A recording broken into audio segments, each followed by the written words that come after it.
नमस्कार दोस्तों, एग्जाम नीति कोचिंग सेंटर के ऑनलाइन यूट्यूब चैनल पर आप सभी का स्वागत है। दोस्तों, आज हम लोग पढ़ने वाले हैं पाषाण काल का पार्ट 2। अगर आप हमारा पिछला वीडियो न देखे हों, पाषाण काल का फर्स्ट जो वीडियो मैंने बनाया हूं, अगर वो आप न देखे हों तो डिस्क्रिप्शन में मैंने लिंक नीचे दे दिया है, आप जा करके वहां से फर्स्ट वीडियो देख लीजिए। दोस्तों, फर्स्ट वीडियो देखने के बाद जब आप इस सेकेंड वीडियो को देखेंगे तो आपको बड़े अच्छे तरीके से हर एक चीज समझ में आएगा। तो दोस्त, आप जा करके पहले फर्स्ट वीडियो देखिए, अगर देखे हों तो आप यहीं से कंटिन्यू हो जाइए। और एक खास बात है दोस्त कि आप हमारे साथ कॉपी और पेन लेकर के जरूर बैठिए। मैंने हर एक वीडियो में इस बात को बोलता हूं, इसलिए बोलता हूं दोस्त कि आप देखते तो हैं वीडियो को और तत्काल में आपको समझ भी आ जाता है, नाम याद भी हो जाता है, लेकिन ये जीएस है दोस्त। अगर इसको रिटेन नहीं करेंगे ना तो एक तरफ से आप पढ़ते हुए जा रहे हैं और दूसरे तरफ से आपको भूलता हुआ चला जाएगा। और लिखने से क्या होगा कि आपके धीरे धीरे वो ब्रेन में सेट होता चला जाएगा। तो कोशिश करिए दोस्त कि हमारे साथ आप लिखते हुए आप आगे बढ़ने का प्रयास कीजिएगा। तो आइए दोस्त, प्रागैतिहासिक काल का आज पार्ट 2 हम लोग देखते हैं। देखिए दोस्त, प्रागैतिहासिक काल, कल मैंने यहीं तक वीडियो को स्टॉप कर दिया था, फर्स्ट वीडियो का, यहीं से शुरू करते हैं। प्रागैतिहासिक काल के जो जनक हैं, प्रागैतिहासिक काल के जो जनक हैं, खोजकर्ता हैं, पिता हैं, वो हैं आपका रॉबर्ट ब्रूसफुट। रॉबर्ट ब्रूसफुट का ध्यान दीजिएगा दोस्त। पूछा हुआ क्वेश्चन है कि प्रागैतिहासिक काल के खोजकर्ता जनक कौन है, तो रॉबर्ट ब्रूसफुट जी हैं। ये सन 1863 ईस्वी में सुर्खियों में लेकर के आए थे, खोज किए थे। 1863 ईस्वी में ये वन लाइनर में क्वेश्चन पूछता है। तो प्रागैतिहासिक काल के जनक खोजकर्ता पिता कौन है, तो रॉबर्ट ब्रूसफुट महोदय हैं, जिन्होंने 1863 ईस्वी में खोज किया था। अब बात आती है कि प्रागैतिहासिक काल को कितने भागों में विभक्त किया गया है। तो ध्यान दीजिएगा दोस्त, प्रागैतिहासिक काल को 3 भागों में विभक्त किया गया है। कितने भागों में, तो 3 भागों में विभक्त किया गया है। पहला जो इसका पार्ट है प्रागैतिहासिक काल का, वो पूरा पाषाण काल है। पूरा पाषाण काल यानी कि प्रागैतिहासिक काल का जो पहला पार्ट है पूरा पाषाण काल। दूसरा है आपका दोस्त मध्य पाषाण काल। ध्यान दीजिएगा दोस्त, अगर मैं स्लोली पढ़ा रहा हूं तो इसका मेन मोटो है कि आप हमारे साथ लिखते हुए चल रहे होंगे। फिर एक बार कह रहे हैं कि आप लिख करके चलिए। वादा करता हूं कि एक एक चीज आपको याद करवाने वाला हूं, एक एक चीज याद हो जाएगा। तो मध्य पाषाण काल, ये कोई लाइव वीडियो थोड़ा है कि आप कमेंट हम देख रहे हैं और समझा भी रहे हैं, वो चीजें नहीं। आपको हम क्वालिटी से पहले मार करेंगे, क्वालिटी के साथ आगे बढ़ने का प्रयास करेंगे। मध्य पाषाण काल, और तीसरा है दोस्त नव पाषाण काल। तीसरा क्या है, नव पाषाण काल। दोस्तों, ये प्रागैतिहासिक काल को 3 भागों में बांटा गया है, पूरा पाषाण काल, मध्य पाषाण काल और नव पाषाण काल। दोस्तों, अब आपको हेडिंग डालना है, डालिएगा पूरा पाषाण काल। और हेडिंग डाल करके हम लोग शुरू करते हैं पूरा पाषाण के बारे में। इसकी टाइमिंग क्या है, क्या क्या इसके उपलब्धियां हैं, इन सारे तथ्यों को समझते हैं। तो अब हम लोग पढ़ते हैं बाबू पूरा पाषाण काल के बारे में। जैसा कि आप हेडिंग देख रहे हैं कि पूरा पाषाण काल, क्योंकि प्रागैतिहासिक काल को 3 भागों में विभक्त किया गया था, जिसका पहला पार्ट था पूरा पाषाण काल, दूसरा क्या था तो मध्य पाषाण काल, और तीसरा क्या था नव पाषाण काल। तो पूरा पाषाण काल के बारे में हम लोग देखते हैं दोस्त कि इसकी जो टाइमिंग है वो 25 लाख बीसी से 10,000 बीसी है। दोस्त, 25 लाख बीसी का मतलब होता है बिफोर क्राइस्ट, यानी कि ईसा पूर्व। क्या होता है, ईसा पूर्व। एक होता है एनो डोमिनी, जो एडी लिखा होता है, वो ईसवी होता है। तो ध्यान से समझिएगा दोस्त कि पूरा पाषाण काल की जो टाइमिंग है, ये समय जो है, ये समय है बाबू 25 लाख बीसी से 10,000 बीसी। अब देखते हैं कि पूरा पाषाण काल की क्या विशेषता रही। तो पूरा पाषाण काल का मुख्य जो कार्य था, मुख्य उन लोगों का जो कार्य था वो शिकार करना था। क्या था दोस्त? शिकार करना था। और शिकार को आप आखेटक कहा गया है। क्या कहा गया है? आखेटक। ध्यान रखिएगा, जहां शिकार शब्द आएगा वहां आखेटक ही अधिकतर लिखा मिलता है। तो ध्यान से समझिए, क्योंकि पूछ सकता है कि पूरा पाषाण काल के आदि मानव अपने जीविका के लिए क्या करते थे। तो जीविका के लिए वो आखेटक करते थे, अर्थात शिकार करते थे। उनका मुख्य जो कार्य था वो शिकार करना था, क्योंकि पेट पालने के लिए कुछ ना कुछ तो करना पड़ेगा, जीवित रहने के लिए कुछ ना कुछ करना पड़ेगा। दोस्त, ये शोध का विषय है कि आखिर शिकार से ही वो लोग पेट भरते थे कि कहीं ना कहीं ये मनगढ़ंत कहानियां हैं। क्योंकि उस समय जब वो लोग जंगलों में रहा करते थे, और जब जंगलों में रहा करते थे तो फल, कंद मूल, फल उनको पर्याप्त मात्रा में मिलता होगा, क्योंकि उस समय जनसंख्या भी कम थी। तो इस पे काफी सस्पेंस बना हुआ है। अब आगे इसकी क्या रिसर्च होती है देखने वाला विषय है, क्योंकि हमारे नजरिए से अगर हम देखें तो ठीक है कि आदि मानव लोग शिकार करके खाते थे, कच्चा मांस खाते थे, लेकिन क्या उस समय पेड़ से फल नहीं होते थे? क्या फल तो होते थे, तभी तो वो जंगलों में निवास करते थे। तो ऐसा भी समझा जा सकता है, ये भी शोध का एक विषय ही है। तो क्वार्टर जाइक, ध्यान से समझिए दोस्त, उस समय का जो प्रसिद्ध औजार था, औजार के बारे में हम लोग समझते हैं, उस समय का जो प्रसिद्ध औजार था वो क्वार्टर जाइक था। क्वार्टर जाइक का मतलब क्या होता है दोस्त? चौड़े चौड़े हथियार बनाए जाते थे, यानी कि एक पत्थर का लेकर के, ऐसे पत्थरों को गोल शेप में करके, आप अगर बाहुबली फिल्म देखे होंगे तो उसमें भी देखे होंगे कि एक दिखाया गया है, हालांकि वो दूसरा चीज है और ये मैं दूसरी चीज की बात कर रहा हूं, लेकिन वैसे पत्थरों का वैसे ही बनता था, चौड़ा चौड़ा हथियार होता था। हालांकि सल्क इससे थोड़ा था, ये भी एक, ये आप सेकंड जानिएगा या फर्स्ट जानिएगा, दो उस समय के प्रसिद्ध हथियार हुआ करते थे, क्वार्टर जाइक और सल्क। तो सल्क जो था वो थोड़ा सा पतला होता था, सल्क क्या होता था? ब्लेड के नुमा होता था, होता पत्थर का ही था लेकिन ब्लेड जैसा होता था। तो दो उस समय के प्रसिद्ध हथियार है। महत्वपूर्ण स्थलों से प्रश्न बनता है, और सबसे ज्यादा प्रश्न अगर बनता है तो महत्वपूर्ण स्थलों से बनता है दोस्त। उसमें हम देखते हैं पहला जो प्रसिद्ध स्थल है, पहला वो अति रंपकम है। अति रंपकम कहां पड़ता है आपका दोस्त? तो तमिलनाडु में पड़ता है, तमिलनाडु में। यहां से शिकार के प्राचीनतम साक्ष्य मिले हैं, शिकार के प्राचीनतम साक्ष्य मिले हैं। दूसरा है दोस्त आपका हथनोरा। ध्यान रखिएगा, इससे सबसे ज्यादा क्वेश्चन बना हुआ है हथनोरा से। ये हथनोरा कहां पड़ता है दोस्त? तो ये पड़ता है आपका मध्य प्रदेश में। कहां पड़ता है? मध्य प्रदेश में। यहां से क्या मिला है? तो मानव खोपड़ी के साक्ष्य मिले हैं, मानव खोपड़ी के साक्ष्य मिले हैं। और ध्यान रखिएगा दोस्त, मानव खोपड़ी के साक्ष्य तो मिले हैं, लेकिन ये खोपड़ी बहुत बड़ी है। यानी हम लोग की जो ये खोपड़ी आप देख रहे हैं, सर देख रहे हैं, इससे कम से कम 2 गुने में वो खोपड़ी है। यानी उस समय के जो आदि मानव थे, उनका कहीं ना कहीं जो शरीर था, और शरीर का जो ये सर वाला पार्ट था वो काफी बड़ा होता था।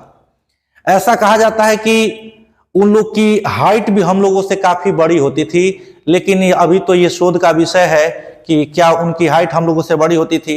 आप महाभारत और रामायण में तमाम ऐसे प्रसंग को सुने होंगे, लेकिन मान लीजिए साहित्यिक साक्ष्य और ऐतिहासिक साक्ष्यों में काफी अंतर होता है, क्योंकि जो साहित्यिक साक्ष्य हैं कहीं ना कहीं महाभारत, रामायण, गीता, जो आपके पुराण है, ये साहित्यिक साक्ष्य के अंतर्गत आते हैं।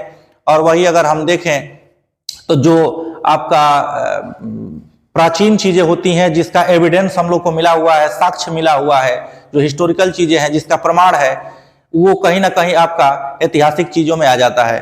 तो बाबू अगर हम बात करें साहित्यिक चीजों में, तो लेखक की नजरिया उस पर हावी होती है। जो साहित्यिक साक्ष्य होता है उसको ज्यादा महत्व इतिहास में नहीं दिया जाता है। इसलिए इतिहास में ज्यादा महत्व नहीं दिया जाता है, क्योंकि साहित्यिक साक्ष्यों पर इतिहास की नजरिया हावी होती है। और इतिहास की जब नजरिया हावी होगी इतिहासकार की, तो तिल का ताड़ बना देगा, तिल का ताड़ बना देगा।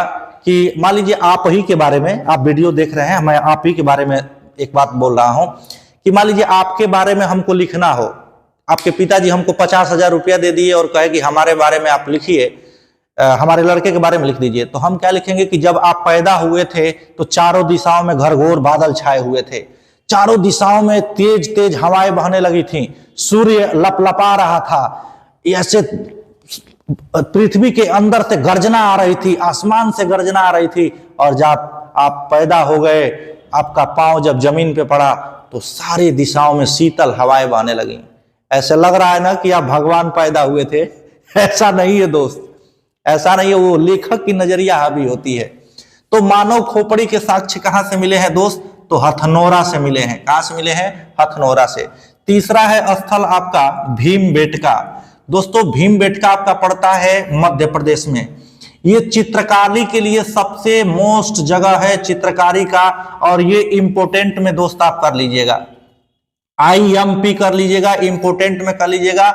ये किसी भी प्रतियोगिक परीक्षा में अगर एंशिएंट हिस्ट्री से क्वेश्चन बन रहा है तो भीमबेटका से क्वेश्चन बनता ही बनता है कि भीमबेटका कहां है? तो मध्य प्रदेश के रायसेन जिले में है। ये कहां पे है? मध्य प्रदेश के रायसेन जिले में, रायसेन जिले में, रायसेन जिले में है, स्थित है, रायसेन जिले में स्थित है। तो आपको बता दे दोस्त कि ये रायसेन जिले में स्थित है। चित्रकारी के लिए, प्राचीन चित्रकारी के लिए आप इसको नेट पर सर्च करके देख सकते हैं कि कैसी कैसी इसमें चित्रकारियां की गई हैं। तो चित्रकारी के लिए, प्राचीन चित्रकारी के लिए भीमबेटका प्रसिद्ध है, और ये मध्य प्रदेश के रायसेन जिले में स्थित है। चौथा हम लोग स्थल देखते हैं मिर्जापुर। सीरियल भी देखे होंगे आप, मिर्जापुर सीरियल भी देखे होंगे। ये उत्तर प्रदेश में पड़ता है। कहां पड़ता है? उत्तर प्रदेश में पड़ता है। यहां से क्या मिला है? तो औजार के बड़े पैमाने पर साक्ष्य मिले हैं। जो औजार होते थे उस समय शिकार करने के लिए, पत्थरों के जो औजार होते थे उसका बड़े पैमाने पर जखीरा मिला हुआ है। कहां से मिला है? तो मिर्जापुर से मिला हुआ है। कहां से? मिर्जापुर से। दूसरा आगे बढ़ते हैं दोस्त, सबसे इंपोर्टेंट में देखते हैं हम लोग आग की खोज। ये अमूमन हम लोग जब छोटे थे तब से क्वेश्चन को देखते हुए आ रहे हैं कि आग की खोज किस काल की है? तो आग की खोज बाबू पूरा पाषाण काल में हुई थी। ये समझ लीजिएगा कि पत्थरों के टकराने से आग की खोज हुई थी। पत्थरों के टकराने से ही आग की क्या होती है? खोज होती है। यानी कि दो पत्थर जब टकराए थे तो उससे चिंगारियां निकली थी, और चिंगारियां निकल करके जंगल में आग लगी तो लोग जाने कि अरे भाई इससे तो चिंगारी निकल रही है, आग लग गया। लेकिन यहां पे एक सस्पेंस बना हुआ है दोस्त, ये लो आग की खोज तो हो चुकी थी, आग की खोज पूरा पाषाण में हो चुकी थी, लेकिन इस आग से पूरा पाषाण कालवासी अपरिचित थे कि ये क्या हो रहा है, ऐसे हो सकता है, अपरिचित थे। खोज तो हो गई है, तो नॉर्मल क्वेश्चन आपसे पूछ रहा है कि आग की खोज किस काल में हुई थी, तो आप मारेंगे कि पूरा पाषाण काल में हुई थी। 25 लाख ईसा पूर्व से 10,000 ईसा पूर्व के बीच हुई थी। लेकिन आग से वो लोग अपरिचित नहीं थे, आग से परिचित नहीं थे, अपरिचित थे। दोस्त उम्मीद है कि आप रिटेन करते हुए आगे बढ़ रहे होंगे। तो आइए हेडिंग डालते हैं हम लोग दूसरा आपका इसका पार्ट, मध्य पाषाण काल। तो दोस्त मध्य पाषाण काल को हम लोग देखते हैं कि मध्य पाषाण काल क्या है। तो मध्य पाषाण काल की जो टाइमिंग है दोस्त, वो 10,000 BC से 4,000 BC तक है। 10,000 BC से 4,000 BC, अर्थात इसकी जो समय है वो आपका 10,000 BC से 4,000 BC यानी ईसा पूर्व है। अब इसमें हम देखते हैं कि मध्य पाषाण काल में आखेटक होता था। अभी हम आपको बताएं कि जो आखेटक है वो शिकार करना है। क्या करना है दोस्त? शिकार करना। आखेटक का मतलब क्या होता है? शिकार करना। लेकिन शिकार करने के साथ साथ मध्य पाषाण काल में खाद्य संग्रह की भूमिका में लोग आने लगे। खाद्य संग्रह का मतलब होता है कि आप शिकार को एक सुरक्षित जगह पर रखना, क्योंकि अगले दिन वो काम आएगा। यानी शिकार करके अपने भोजन के लिए सुरक्षित जगह पर रखना, संग्रह करना। अमूमन आपके भाषा में अगर हम समझाने का प्रयास करें खाद्य संग्रह को, तो हम लोग गेहूं और धान बोते हैं, और गेहूं धान को काट करके और हम अगले जो हम लॉन्ग टर्म तक खाएं उसको, इसके लिए डेहरी और बोरे में रखते हैं कि नहीं रखते हैं। तो उसी तरीके से वो लोग शिकार करते थे। ये सोचते थे, होशियार हो गए थे लोग मध्य पाषाण काल आते आते कि कल शिकार मिले या न मिले तो आज जो बचा है उसको रख दिया जाए, उसको कल खाया जाएगा। तो वही खाद्य संग्रह की भूमिका भी शुरू हो गई, आ गए, यानी आखेटक शिकार करने लगे और खाद्य संग्रह की भूमिका में भी आने लगे। पशुपालन प्रारंभ हो गया। ध्यान दीजिएगा दोस्त, पशुपालन प्रारंभ हो गया। और ग्रामीण क्षेत्रों में अर्थव्यवस्था का अगर हम देखें एक तरीके से, तो कृषि और पशुपालन यही दो मेन पहलू हैं। तो ध्यान से समझिएगा, पशुपालन प्रारंभ हो गया। क्या हो गया? पशुपालन प्रारंभ हो गया मध्य पाषाण काल में। पूरा पाषाण काल में पशुपालन के साक्ष्य नहीं मिले हैं, कहीं से भी पशुपालन के साक्ष्य नहीं मिले हैं। यानी लोग पशु नहीं पालते थे, केवल शिकार करते थे। लेकिन मध्य पाषाण काल आते आते पशुपालन के साक्ष्य मिलना शुरू हो गया। और जो पहला आपको वो पशु पालतू बनाया वो कुत्ता था, यानी कि डॉग को, कुत्ते को पहला पालतू पशु बनाया। ये वफादार भी होता है। अमूमन आप देखे होंगे कि कब की बात हो रही है और आज भी लोग कुत्ते डॉग को पालते हैं। जर्मन शेफर्ड हो गया, लेब्राडोग हो गया, तमाम तरह के जो भी बड़े बड़े नस्ल के कुत्ते हैं, डॉग हैं, उनको लोग आज भी पालते हैं क्योंकि वो वफादार होते हैं। और आप जानते हैं कि आप कहीं देखते हैं कि बड़ी बड़ी घटनाएं हो जाती हैं तो एक डॉग को लेकर के जाया जाता है और वो सूंघ करके बता देता है कि यहीं पे घटना हुई थी। और जिधर वो कुत्ता भगता है, जिसके घर के तरफ भगता है, कहीं ना कहीं अपराधी जो अभियुक्त था, क्रिमिनल था, वो उसी के घर में जाके छुपा होगा या उसी के घर का होगा। तो कुत्ते का बड़ा महत्व है दोस्त। तो इसीलिए देखिए कि कुत्ता कब से पालतू बना है। तो सर्वप्रथम कुत्ते को पालतू पशु बनाया गया, पालतू पशु के रूप में विख्यात हुआ कुत्ता। औजार की अगर हम बात करें तो माइक्रोलिथ उस समय के प्रसिद्ध औजार हुआ करते थे। माइक्रोलिथ की अगर हम बात करें और इसकी थोड़ा सा महिमा मंडन करें हम, तो बात यह है दोस्त, उस समय के जो हथियार होते थे वो बड़े बड़े होते थे। ये क्या होते थे? बड़े बड़े हथियार होते थे, बड़े बड़े ऐसे जो हथियार होते थे वो बड़े बड़े होते थे। लेकिन माइक्रोलिथ यानी सूक्ष्म तरीके से मध्य पाषाण काल में जो हथियार बनाए जाने लगे वो एक नुकीले टाइप में हथियार बनाए जाने लगे। अर्थात भल्ला बर्छा के जगह ऐसे ये छोटे छोटे हथियार बनाए जाने लगे, यानी कि नुकीले। माइक्रोलिथ मतलब कैसे? नुकीले हथियार, छोटे छोटे नुकीले हथियार। चोख लागे सामान दादा भाला के नोख नियर, कैसन? तो भाला के नोख जैसे उस समय हथियार बनाए जाने लगे। बात समझ रहा है दोस्त? कभी कभी हम भोजपुरी बोल देते हैं तो आप उसको बुरा मत मानिएगा, क्योंकि हम देवरिया जिला से मिलान करते हैं दोस्त, और यहाँ जम के भोजपुरी बोली जाती है। तो भोजपुरी हम लोग की मातृभाषा है और अगर हम बोल ही दे रहे हैं तो कौन सा बड़ा अपराध कर दे रहे हैं। अगर आपको अच्छा नहीं लगता होगा तो कमेंट में लिख दीजिएगा कि सर भोजपुरी अच्छा नहीं लगता, नहीं बोलेंगे, हो सकता है। लेकिन अपनी भाषा है दोस्त, तो शर्म किस बात की जब इसी में हम पले और बढ़े हैं। तो कभी कभी मुख से निकल जाता है, आगे वो एंजॉय ही एक तरीके से समझिएगा। औजार देखते हैं दोस्तों, ये माइक्रोलिथ है और ये सूक्ष्म औजार होता है और नुकीला होता है। आगे बढ़ते हैं दोस्त महत्वपूर्ण स्थलों के बारे में। महत्वपूर्ण स्थलों के बारे में, तो महत्वपूर्ण स्थलों में जो पहला स्थल है दोस्त वो चौपानी मांडो है। कौन सा स्थल है? चौपानी मांडो। और चौपानी मांडो है कहां दोस्त? तो ये उत्तर प्रदेश में है। कहां है? उत्तर प्रदेश में। यहां से क्या मिला है? तो मृदभांड के साक्ष्य मिले हैं। मृदभांड, ध्यान दीजिएगा दोस्त, चौपानी मांडो से मृदभांड के साक्ष्य मिले हैं। और चौपानी मांडो है कहां? तो आपका ये उत्तर प्रदेश में है, यूपी में है। मृदभांड क्या होता है दोस्त? तो जो मिट्टी के बर्तन होते हैं, मिट्टी के बर्तन को ही हम लोग क्या कहते हैं? मृदभांड कहते हैं। ध्यान से एक बार और सुनिएगा, जो मिट्टी के बर्तन होते हैं, कोरा बर्तन, उसी मिट्टी के बर्तन को ही हम लोग मृदभांड कहते हैं। और एक शब्द और इसके लिए है कि आग में पकी हुई मिट्टी को क्या कहा जाता है? आग में पानी पी लेते हैं दोस्त थोड़ा सा।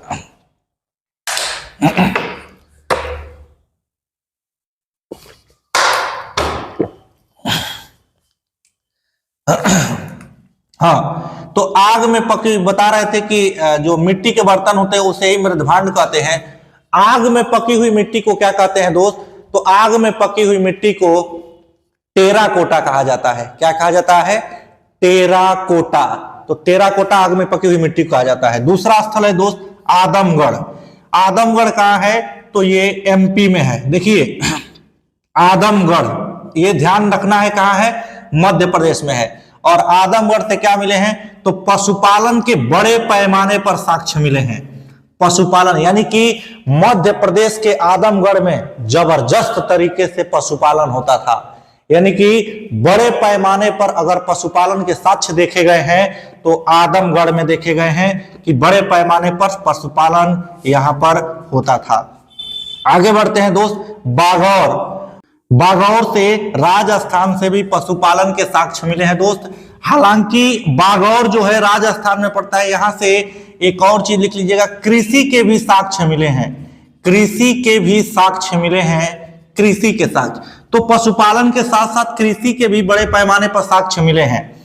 दूसरा आगे बढ़ते हैं तो सबसे जो इंपोर्टेंट है इसको हम लोग देखते हैं कि आग का प्रयोग प्रारंभ हो गया। यानी कि मध्य पाषाण काल में, इस मध्य पाषाण काल में आग का प्रयोग बड़े पैमाने पर होने लगा। आग की खोज किस काल में हुई थी? तो आग की जो खोज हुई थी वो हुई थी आपका पूरा पाषाण काल में, लेकिन प्रयोग में लाया जाने लगा कब से? तो ये मध्य पाषाण काल से आग प्रयोग में लाया जाने लगा। अर्थात शिकार करते थे और शिकार अर्थात मांस को ला करके और उसको भूज करके खाते थे। आग में पका करके वो लोग खाते थे। तो उम्मीद है दोस्त कि आपको ये मध्य पाषाण काल के भी फैक्ट समझ में आ गए होंगे। और फिर एक बार याद दिलाते हैं आपको कि आप लिखते हुए हमारे साथ आगे बढ़ रहे होंगे।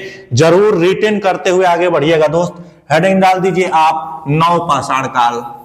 तो दोस्त नव पाषाण काल को हम देखते हैं कि नव पाषाण काल, तो दोस्तों नव पाषाण काल की जो टाइमिंग है, जो समय है, ये नव पाषाण काल की टाइमिंग 10,000 ईसा पूर्व से, बीसी मतलब ईसा पूर्व समझ लीजिएगा, 1000 बीसी तक है। यानी कि 10,000 बीसी से 1000 बीसी। ध्यान रखिएगा दोस्त, वो 10,000 से, यानी कि मध्य पाषाण काल क्या था? तो 10,000 बीसी से आपका 4000 बीसी था। 10,000 बीसी से 4000 बीसी था और ये 10,000 बीसी से 1000 बीसी है। आप कहेंगे कि दोनों की सेम टाइमिंग है सर, तो ध्यान से समझिएगा। हाँ दोस्त, इसीलिए मैं नोट करके यहां लिख दिया हूं कि मध्य पाषाण काल और नव पाषाण काल एक संक्रमण काल है। यानी कि कुछ स्थान विशेष पर लोग सुस्त पड़े थे और कुछ स्थान विशेष पर रिसर्च कार्य चल रहा था, यानी कि वहां एक्सपेरिमेंट हो रहा था। एक ही गांव में देख लीजिए, आप गांव से उदाहरण ले लीजिए कि एक टोला पे लोग खूब पढ़ रहे हैं और एक टोले पे लोग आराम से कृषि कार्य कर रहे हैं, चुपचाप सोए हुए हैं। तो जो पढ़ रहा है वो आगे तो जाएगा ही जाएगा। यानी एक ही गांव, तो गांव एक ही था, समय एक ही था, लेकिन एक स्थान विशेष पर लोग सुस्त पड़े थे, अर्थात मध्य पाषाण काल के लोग सुस्त पड़े थे। और जो नव पाषाण काल टाइम डाला गया वहां रिसर्च शुरू हो चुका था। तो इसीलिए दोनों की टाइम सेम है लेकिन दोनों अलग अलग है। ध्यान दीजिएगा दोस्त, नव पाषाण काल में होता क्या है? तो नव पाषाण काल में कृषि और पशुपालन, कृषि और पशुपालन दोनों होने लगा। पहले आप केवल पशुपालन को देखे हैं, एक जगह नागौर से थोड़ा बहुत कृषि के साक्ष्य मिले हैं, बागौर से। तो ध्यान से समझिएगा, ध्यान से इस चीज को देना है कि पशुपालन उस समय होता था, लेकिन इस समय पशुपालन के साथ साथ कृषि भी प्रारंभ हो गया। यानी कि साथ मिलकर, यानी साथ साथ दोनों प्रारंभ हो गया। और कहीं ना कहीं अर्थव्यवस्था को रफ्तार देने के लिए पशुपालन और कृषि एक बेहतर विकल्प है। तो बेहतर विकल्प के रूप में कृषि और पशुपालन दोनों साथ ही साथ प्रारंभ हो गए। और सबसे महत्वपूर्ण बात यह निकल करके सामने आई कि अस्थाई निवास, अस्थाई निवास यानी कि सामाजिकता की भावना जागृत होने लगी। किसकी भावना जागृत होने लगी? सामाजिकता की भावना जागृत होने लगी। अस्थाई निवास शुरू हो गया। अस्थाई निवास भी क्यों शुरू हुआ? मान लीजिए कि कृषि हम यहीं पे कर रहे हैं, कृषि यहां कर रहे हैं और रहे इससे 20 किलोमीटर की दूरी पर, तो कृषि हो पाएगी? पता चलल कि बाबा के साढ़े छोड़ दी है ना, बात बाकी ना ही ये सब देखते बड़ा लोग कि गेहूं के भी बुआ गई बा। आज तारीख हुए 6 तारीख है, यानी कि 6 आपका दिसंबर चल रहा है। गेहूं की बुआई लगभग अब अपने अंतिम चरण में चल रही है और डिभी भी जाम गई बा। तो देख रहे हैं कि कितना साढ़ उसको चल रहे हैं, सब नुकसान कर रहे हैं। तो कहीं ना कहीं कि उस समय अस्थाई निवास इसलिए हुआ कि भाई कृषि कर रहे हैं तो वहां पे रहना जरूरी है, नहीं रहेगा तो फसल को नुकसान हो जाएगा, जानवर नुकसान कर देंगे और कहीं ना कहीं बहुत बड़ी क्षति होगी। तब बाबा के साढ़ तब अटलही वाला से समय आगे बढ़ते हैं दोस्त। महत्वपूर्ण स्थल और महत्वपूर्ण स्थलों को देखते हैं कि उस समय के महत्वपूर्ण स्थल कौन कौन से थे।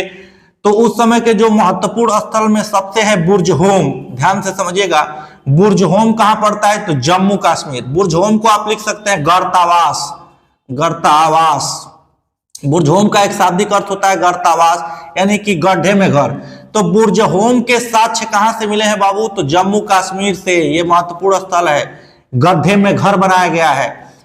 कब्र में ध्यान से समझिएगा, यहां से एक चीज और मिला है कि बुर्ज होम से क्या चीज मिला है तो कब्र में मालिक के साथ एक कुत्ते का साक्ष्य मिला है, दफनाने का साक्ष्य मिला है।